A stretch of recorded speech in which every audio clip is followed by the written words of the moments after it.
नमस्कार, मैं धीरज कुमार आप सबका स्वागत करता हूं इंग्लिश विद जीनियस में। और प्यारे बच्चों, एसएससी सीजीएल का ये जो सेट 1 है आपके समक्ष है। जो भी क्वेश्चंस मैं कराऊंगा वो आपके एग्जाम से रिलेटेड है और आपके एकदम नए वाले न्यू पैटर्न पर सिलेबस जो है बेस्ड है। तो जो भी क्वेश्चंस कराए जाएंगे उसको आप या तो सेव कर लें या किसी तरह से इस प्रकार के क्वेश्चंस को अपने पास रखें, आपके एग्जाम के लिए बहुत महत्वपूर्ण होने वाले हैं। तो आज शुरू करते हैं।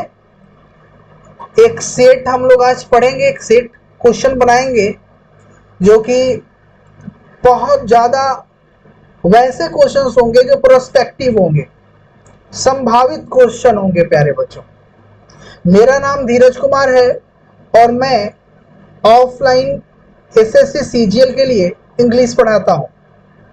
आइए शुरुआत करते हैं। और हमारे पास सबसे पहला क्वेश्चन क्या है? Pick out correctly spelled word from given word. इसमें से हमें क्या करना है, कौन सा वर्ड जो है वो सही है उसके बारे में हमें पता करना है। आइए शुरुआत करते हैं प्यारे बच्चों।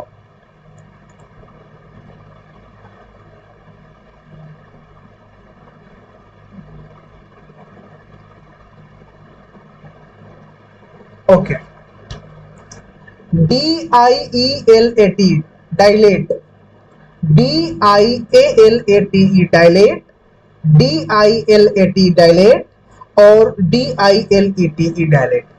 अब आपको इसके बारे में पता होगा तो बहुत आसान है, और यदि आपको पता है तो आप कमेंट में इसको लिखते चलिए।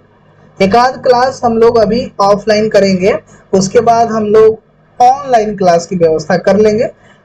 हम लोगों के पास इतनी सुविधा है कि हम लोग ऑनलाइन क्लास की सुविधा कर सकते हैं और ऑनलाइन पढ़ सकते हैं, पढ़ा सकते हैं। तो प्यारे बच्चों, डायलेट यहाँ पर ये जो है मीनिंग गलत है, और यह भी गलत है, और यह भी गलत है।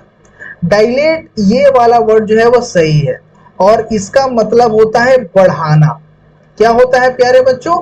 बढ़ाना या फिर बढ़ना।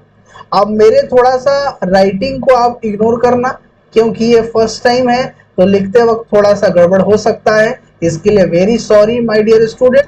सेकंड क्वेश्चन हमारा है कि with a total of 45 matches the T20 world cup will composition of 2 rounds. प्यारे बच्चों, यहाँ पर हमें एरर ढूंढना है कि सेंटेंस में कहाँ एरर है, कौन से पार्ट गलत है। यहाँ पर 4 हमारा पार्ट दिया हुआ है, जिसमें से 3 पार्ट में हमें एरर ढूंढना है। यदि हमको लगता है कि किसी पार्ट में एरर नहीं है तो इसका आंसर नो एरर होगा।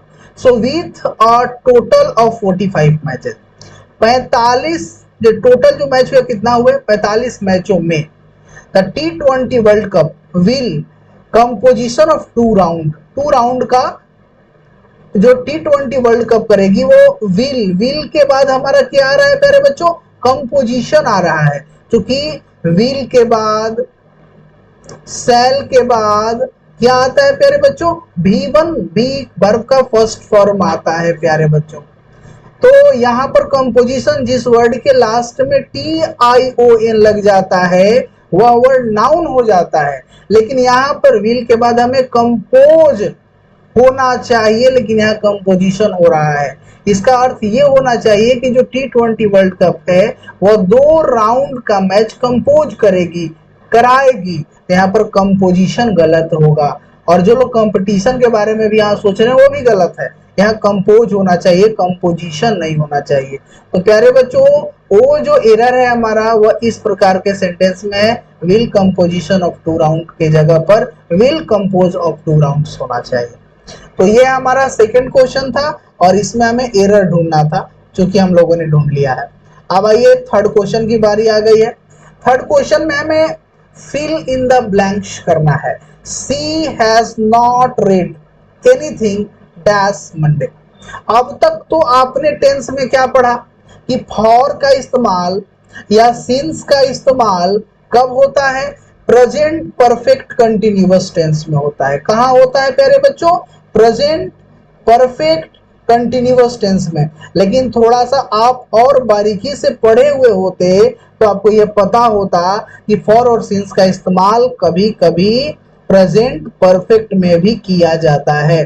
तो इसे कंफ्यूज नहीं होना है कि यहाँ पर फॉर और सिंस होगा कि नहीं, क्योंकि बहुत बच्चों को यहाँ पर होता है कि जब तक यहाँ बीन नहीं लगा तब तक हम फॉर और सिंस नहीं लगाएंगे। तो ऐसा नहीं है, प्रेजेंट परफेक्ट में भी फॉर और सिंस का इस्तेमाल होता है।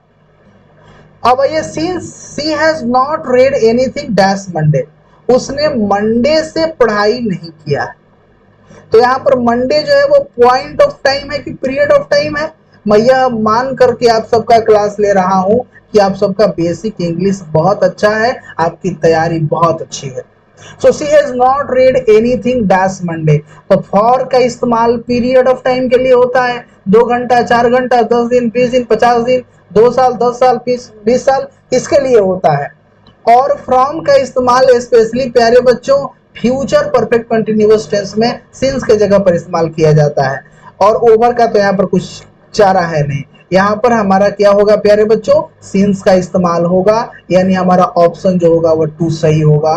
क्योंकि कोई भी जो पॉइंट ऑफ टाइम होता है, जैसे मंडे हो गया, ट्यूसडे हो गया, जनवरी हो गया, फरवरी हो गया, 2021 हो गया, 1999 हो गया, 1947 हो गया, लास्ट डे हो गया, लास्ट नाइट हो गया, लास्ट वीक हो गया, इन सभी के साथ प्यारे बच्चों हम लोग किसका इस्तेमाल करते हैं, सिंस का इस्तेमाल करते हैं।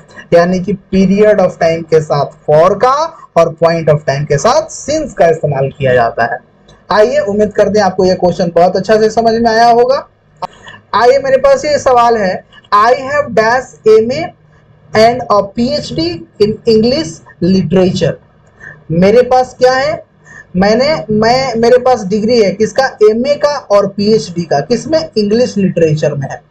अब यहाँ पर देखो अ PhD है, अ PhD, तो PhD के पहले हमारे यहाँ पर आर्टिकल लगा हुआ है अ। आप सबको मैं छोटा सा चीज बताना चाहता हूँ कि देखो अ का इस्तेमाल जो है ना, इसको तो ए नहीं पढ़ो, अ पढ़ो। अ का इस्तेमाल जो होता है वह कॉन्सोनेंट साउंड के साथ होता है, कॉन्सोनेंट साउंड के साथ होता है। एक बार मैं फिर से कहूंगा, मेरी राइटिंग पर प्लीज मत जाना, ये फर्स्ट क्लास है, मेरे को आदत नहीं लिखने का, तो ये थोड़ा सा हमसे मिस्टेक हो रहा है, थोड़ा बच्चे की तरह राइटिंग लग रहा है ना। और एन का इस्तेमाल किसके साथ होता है, वावेल साउंड के साथ प्यारे बच्चों इसका इस्तेमाल होता है, वावेल साउंड के साथ होता है। तो अब वावेल साउंड और कॉन्सोनेंट साउंड थोड़ा बहुत आप जानते ही होंगे कि जिस वर्ड का पहला अक्षर यदि क से लेकर के ग तक के बीच में आता है तो उसके साथ अ लगता है, और जिस शब्द का पहला अक्षर अ से लेकर के अह तक का आता है उसके साथ प्यारे बच्चों एन का इस्तेमाल होता है। अब यहाँ पर हमारे पास क्या है, MA है। अब यदि हम MA को हिंदी में लिखें MA, अब MA, ए जो आ रहा है ए यहाँ पर ये अ से अ के बीच में है, इसीलिए इसके साथ जो आर्टिकल लगेगा प्यारे बच्चों क्या लगेगा, एन लगेगा। तो हमारे यहाँ पर ऑप्शन कौन सा हो जाएगा, 3rd नंबर ऑप्शन, क्योंकि लास्ट जो 4th ऑप्शन था वो नो आर्टिकल था, तो नो आर्टिकल तो यहाँ पर होगा नहीं, ये तो यहाँ पर एन लगना चाहिए, क्योंकि MA है और MA जो है वो वॉवेल साउंड दे रहा है, इसलिए यहाँ पर हमारा एन का इस्तेमाल होना चाहिए। बहुत इजी सवाल था, यह CGL के लेवल से थोड़ा सा लो था, बट ये मैं CGL का ही प्रैक्टिस करा रहा हूँ। मेरे बच्चों यहाँ पर हमारा सवाल है, अगला सवाल है, the loss of sorry the loss of his parents during the Covid pandemic has hit his prospects hardly. यहाँ पर हमारे पास देखो यहाँ ऑप्शन दिया है एरर ढूंढना है, और एरर में पता करना कि ये फर्स्ट वाले में एरर है या सेकंड वाले में एरर है या थर्ड वाले में एरर है या फोर्थ वाले में एरर, हमें ढूंढना है। कह रहा है कि the loss of his parents, कोई बच्चा है उसके पेरेंट्स का लॉस हो गया, मैंने उनके माता पिता जो डेथ कर गए, कब, ड्यूरिंग द कोविड, कोविड के दौरान, कोविड पैंडेमिक। अब ये पैंडेमिक और इंडेमिक का अंतर थोड़ा समझ लो, जो लोग जानते होंगे बहुत अच्छी बात है। पैंडेमिक का मतलब होता है एक ऐसा बीमारी जो पूरे दुनिया भर में फैल गया हो। कहां पर फैल गया हो प्यारे बच्चों, पूरे वर्ल्ड भर में फैल गया हो, उस बीमारी को पैंडेमिक बोला जाता है। और जो बीमारी देश भर में फैला हो उसको इंडेमिक बोला जाता है। कंट्री के लेवल पर फैला हुआ है उसको इंडेमिक बोलेंगे। तो कोविड तो पेंडेमिक है। The loss of his parents during the Covid has hit, यहाँ पर वर्ब का थर्ड फॉर्म है हिट, और हिट का वर्ब का थर्ड फॉर्म यही होता है। हिज प्रोस्पेक्ट, उसके सभी संभावनाओं को काफी ज्यादा क्या किया उसने, हिट किया। अब यहाँ पर हार्डली है, याद रखना प्यारे बच्चों, हार्डली जो वर्ड होता है ना, देखो इसका अर्थ सेंटेंस का क्या निकल रहा है कि किसी बच्चे का पेरेंट्स जब चले गए कोविड में तो उसके संभावनाओं को कितना चोट पहुंचा होगा, उसकी स्थिति में कितनी बदलाव आ गई, बहुत ज्यादा बदलाव आई होगी। लेकिन हार्डली का मतलब यहाँ पर बहुत ज्यादा नहीं होता है प्यारे बच्चों। देखो हार्डली एक ऐसा वर्ड है, इसको कहा जाता है कि एक निगेटिव वर्ड है। हार्डली एक निगेटिव वर्ड होता है और हार्डली का मतलब होता है ना के बराबर। अब तुम ही खुद सोचो कि जिसके माता पिता लॉस हो जाएंगे उसको ना के बराबर लॉस होगा या बहुत ज्यादा लॉस होगा, बहुत ज्यादा लॉस होगा। यानी हार्डली यहाँ नहीं होना चाहिए था, क्योंकि ये यहाँ पर हार्ड हो सकता था तो सही था, लेकिन हार्डली गलत है। तो जिस सेंटेंस में हार्डली लगा हुआ है वो हमारा एरर हो जाएगा, यानी कि हमारा जो फर्स्ट क्वेश्चन, जो फर्स्ट ऑप्शन है वही हमारा आंसर होगा, यानी फर्स्ट द प्रोस्पेक्ट्स हार्डली में हार्डली यहाँ पर गलत है। मैं ज्यादा समय ले रहा हूं तो अपने कमेंट में बताइएगा और मैं कल से और प्रयास करूंगा कि कम समय में आपको सारा चीज बता दूं, लेकिन आपका बहुत ज्यादा क्लियर होगा। और मैं बार बार कह रहा हूं कि मेरे राइटिंग्स पर प्लीज 2-4 वीडियो तक ना जाए। अब आइए अगला वर्ड, स्लैकन। स्लैकन का मतलब होता है कमजोर कर देना। स्लैकन का मतलब होता है कमजोर कर देना। अब चूज द अपोजिट वर्ड, इसका अपोजिट चुनना है। तो कमजोर कर देना का रिलैक्स कर देना अपोजिट तो नहीं हुआ। इंटेंसिफाई मतलब मजबूत कर देना, क्या कर देना प्यारे बच्चों, मजबूत कर देना। रिटार्ड भी नहीं होगा और वीकेंड भी नहीं होगा, इसका कमजोर कर देना का सीधा हमें दिखाई दे दिया अपोजिट वर्ड इंटेंसिव होगा, यानी हमारा आंसर सेकंड होगा इंटेंसिव। अब आइए आगे बढ़ते हैं। अब हमारे पास अगला क्वेश्चन है, फिर से हमें यहाँ पर कहा जाए तो सिनोनिम पूछ रहा है। Item in the section consist of the sentence with an underline word followed by 4 words और groups of word A, B, C and D. Select the option that is nearest in the meaning to the underline. इसके nearest meaning को ढूंढना है ना। Pre conception का nearest यानी कि इसके जैसा मीनिंग रखने वाले मीनिंग को ढूंढना है ऑप्शन से। So do not hold any pre conception about people. जब किसी लोग को तुम देखते हो तो पहले से ही अपनी कोई अवधारणा मत बना लो। अवधारणा का मतलब कुछ आइडिया मत बना लो कि ऐसा आदमी दिख रहा है तो गंदा होगा या खराब होगा। तो याद रखना वर्ड प्री कंसेप्शन का भी मतलब अवधारणा होता है और नोशन का भी मतलब अवधारणा होता है या विचार होता है। तो सीधा हम लोग फट से पकड़ लिए कि यह प्री कंसेप्शन का जो सिनोनिम होगा वो नोशन होगा। चलिए प्यारे बच्चों आगे बढ़ते हैं।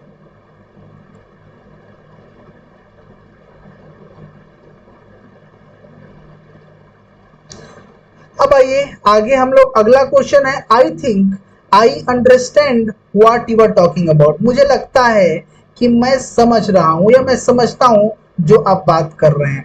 बट वी नीड टू, लेकिन हमें जरूरत है put down the details in the black and white, कि आप इसको क्या करें, ब्लैक एंड व्हाइट में करें।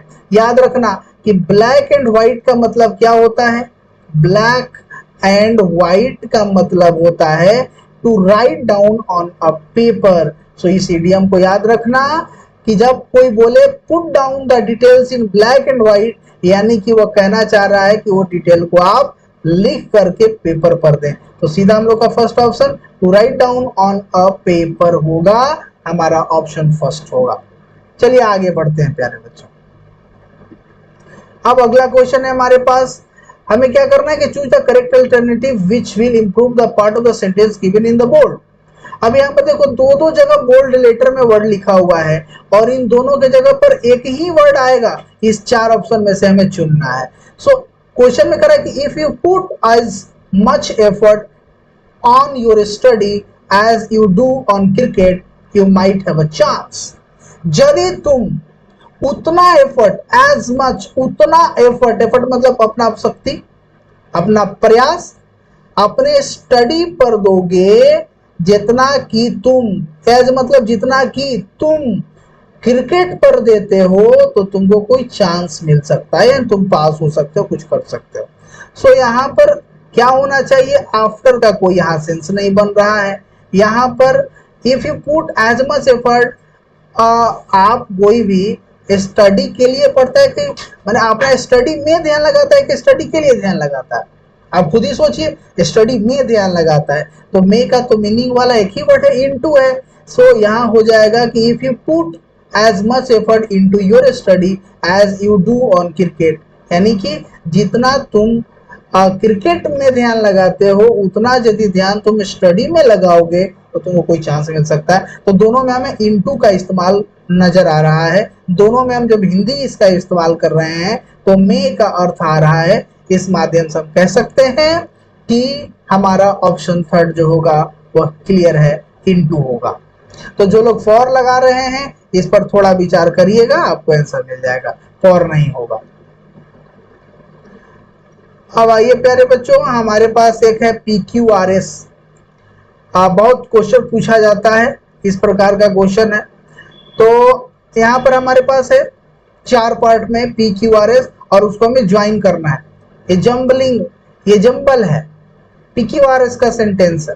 सो आइए, we will come to our home own, we will come to our own, this is not a defense, report card soon enough of our present age।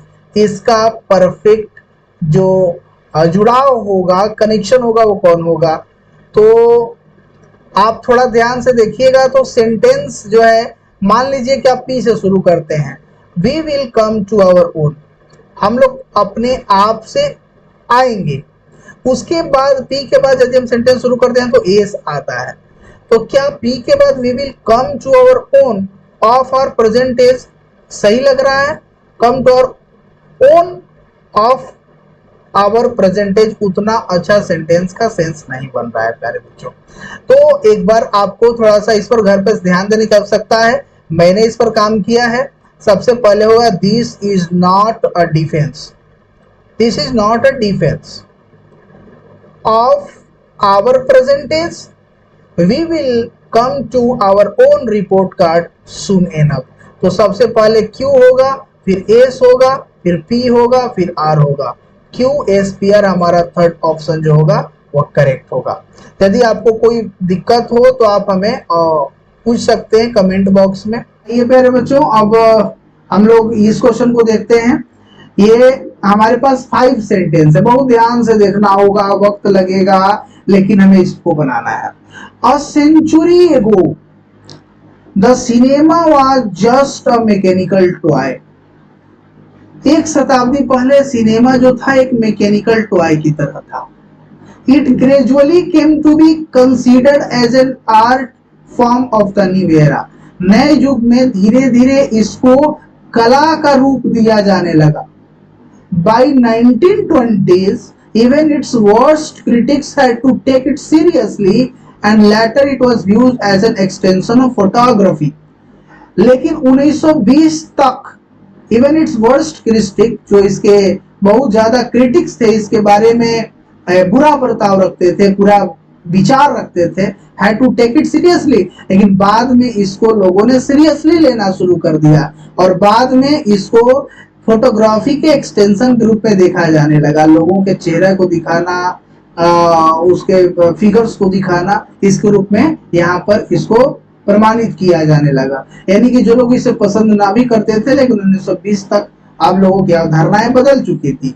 Finally it has evolved as a century's most potent and versatile art form. और अंत तक evolved as a century's most, और सैकड़ों सालों के बाद इसको माना जाने लगा कि ये एक बहुत अच्छा आर्ट का उदाहरण है। एक वर्सेटाइल आर्ट, यानी कि जो एक्सपीरियंस्ड आदमी होता है, जो कला दिखाता है, उसका एक ये उदाहरण है। यदि आप में क्षमता है तो आप कला कर सकते हैं, फिल्म बना सकते हैं, तो इसको बहुत अच्छा माना जाने लगा। Thus it gain respectability and acceptance, और इस तरह से आदर भी पाने लगा और लोग इसको एक्सेप्ट भी करने लगे। याद रखना प्यारे बच्चों कि यदि सेंटेंस में फाइनली लिखा है तो यह संभावना होती है कि वह सेंटेंस ही लास्ट हो। तो याद रखना कि सेंटेंस के लास्ट में डी होगा, तो हमारा 3 और 4 ऑप्शन में डी है। अब आइए, ये तो फिक्स है कि हमारा सेंटेंस ए से शुरू हो रहा है। अ सेंचुरी जो the cinema was just a mechanical toy, एक शताब्दी पहले सिनेमा जो था एक मैकेनिकल टॉय की तरह था। उसके बाद तुम खुद ही सोचो कि सी होगा कि बी होगा। उसके बाद डायरेक्ट आ जाएगा कि 1920 तक इसके जो क्रिटिक्स थे इसको सीरियसली लेने लगे और फिर इसको फोटोग्राफी के रूप में बढ़ाया जाने लगा। या इससे पहले ये ना होगा कि धीरे धीरे इसको कला का रूप दिया जाने लगा, फिर इसके क्रिटिक्स जो थे वो इसको पसंद करने लगे और इस तरह से आगे बढ़ा। यानी कि ए के बाद बी होना चाहिए, और ए के बाद बी जो है हमारा ऑप्शन थर्ड में है। सो ए बी सी और उसके बाद ई होगा डी, क्योंकि इसमें फाइनली लगा हुआ है। तो फाइनली का मतलब भी होता है अंततः, तो सेंटेंस का अंततः हो गया फाइनली। आइए आगे बढ़ते हैं। मेरे पास प्यारे बच्चों है एबहॉरेंट। एबहॉरेंट का मतलब होता है ना पसंद करने लायक। क्या होता है बच्चों? ना पसंद करने लायक, बेढंगा, फालतू, बकवास। तो इनोक्यूअस, जो नुकसान न पहुंचाए, जो नुकसानदेह न हो। याद रखना, जो हार्मलेस हो। क्या हो प्यारे बच्चों? जो हार्मलेस हो। इन ऑफेंसिव का भी मतलब होता है कि जो आपको कष्ट न दे, कष्ट न दे। और अट्रैक्टिव का मतलब जो आपको खींचे, खींचने वाला, अट्रैक्ट करने वाला, आपको अपनी ओर किसी माध्यम से खींचने वाले को अट्रैक्टिव बोलेंगे। और हमें सिनोनिम ढूंढना है, तो ऑफुल का भी तो मतलब बेढंगा होता है, बकवास होता है, खराब होता है, जिसको लोग पसंद नहीं करते हैं, वो ऑफुल बोले, ऑफुल, इट इज ऑफुल। तो एबहॉरेंट का साइनोनिम हमारा ऑफुल हो जाएगा। ये आगे बढ़ते हैं। अब आइए, हमारे पास एक वर्ड फिर से आ गया है, एप्रोप्रिएट पर मैंने एप्रोप्रिएट चुनना है, यानी कि सिनोनिम ही चुनना है। सो वन, इसका वन वर्ड सब्स्टिट्यूशन है, one who speaks for other, जो दूसरों के लिए बात करता है। आप तो टीवी देखते करते होंगे जी, तो देखते हैं कि बीजेपी होता है, कांग्रेस होता है, आरजेडी होता है, जेडीयू होता है, शिवसेना होता है। तो सभी पार्टियों के बोलने के लिए वो खास तौर पर एक स्पोक पर्सन रखती है। किसके रखते हैं? एक स्पोक पर्सन होती है। तो जो दूसरों के लिए बोलने वाला होता है उसको क्या बोलते हैं? स्पोक पर्सन बोलते हैं। ओरेटर्स का मतलब होता है जो गरीब, दबे कुचले का बात को उठाने वाला। जैसे कि Martin Luther king was a orator in the history of the America.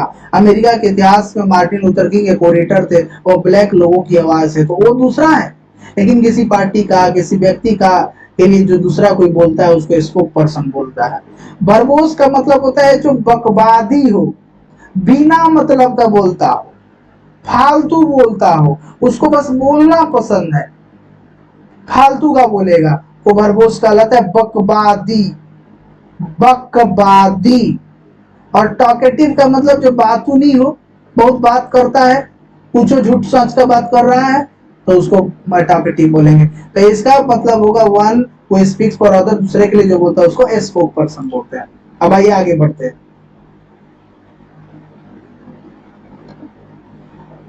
Do not forget two by a bag of rice. यहाँ पर पकड़ में आ गया।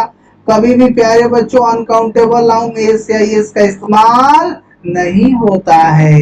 कभी भी आप वाटर्स नहीं बोलते हो, कभी भी आप टीज नहीं बोलते हो, कभी भी आप ओइल्स नहीं बोलते हो, कभी भी आप मिल्क्स नहीं बोलते हो। उसी प्रकार से आप राइसेस नहीं बोल सकते हो, पैकेट्स ऑफ राइस बोल सकते हो, सैक्स ऑफ राइस बोल सकते हो। बट राइसेस नहीं बोल सकते, यानी हमारा एरर जो है वह बी में है प्यारे बच्चों। अब आइए, the dignitaries had left before. Dignitaries का मतलब होता है वो चुने हुए लोग। तो जो चुने हुए लोग हैं वो जा चुके थे, before the minister had arrived at the venue. उस जगह पर, कोई वेन्यू का मतलब कोई खास जगह होता है, उस खास जगह पर मंत्री के पहुंचने से पहले चुने हुए लोग जो थे वो जा चुके थे। तो यहाँ पर लग रहा है रूल पास्ट परफेक्ट का स्पेशल स्ट्रक्चर। पास्ट परफेक्ट का स्पेशल स्ट्रक्चर क्या बोलता है?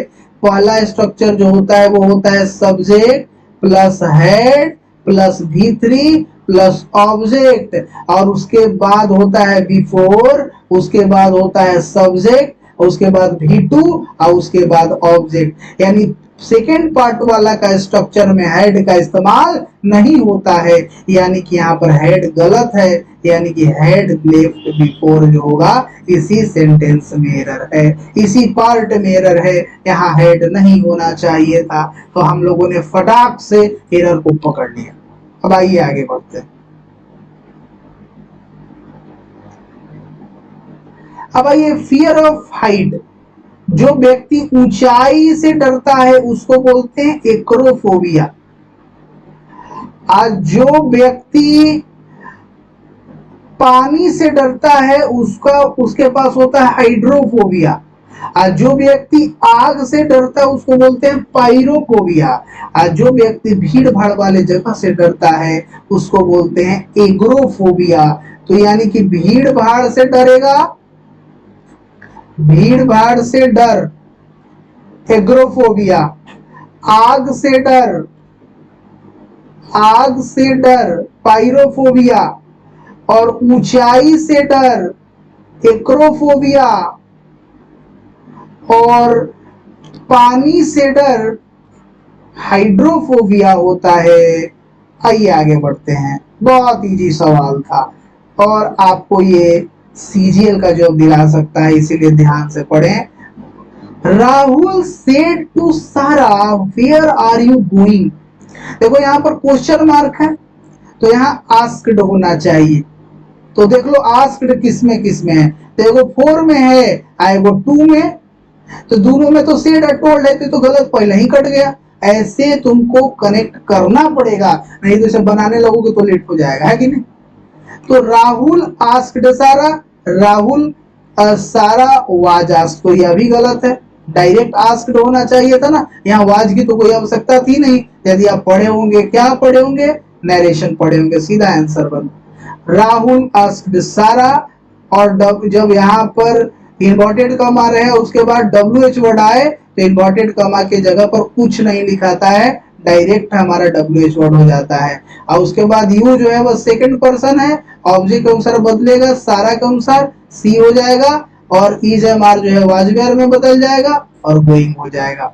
अब आप पढ़े होंगे तभी तो आप रिवीजन कर रहे हैं जी, नहीं तो आपको जरूरत से ज्यादा अच्छे से पढ़ना है तो रिक्वेस्ट कीजिए, मैं आपके लिए वीडियो बनाऊंगा, इसी चैनल पर मैं आपके लिए वीडियो बनाऊंगा, दूर नहीं जाना। अब आइए आपके पास पैसिव वॉइस आ गया, can I solve these sums.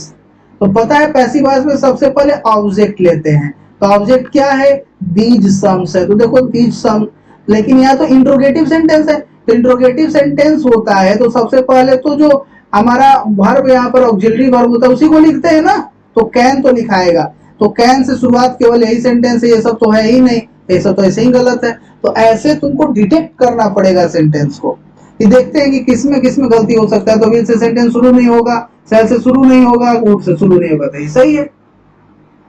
यहाँ ज्यादा टेंशन लेने की आवश्यकता नहीं है, नहीं तो मारे जाओगे और एग्जाम में फेल हो जाओगे प्यारे बच्चों, इसलिए थोड़ा तेज बनो।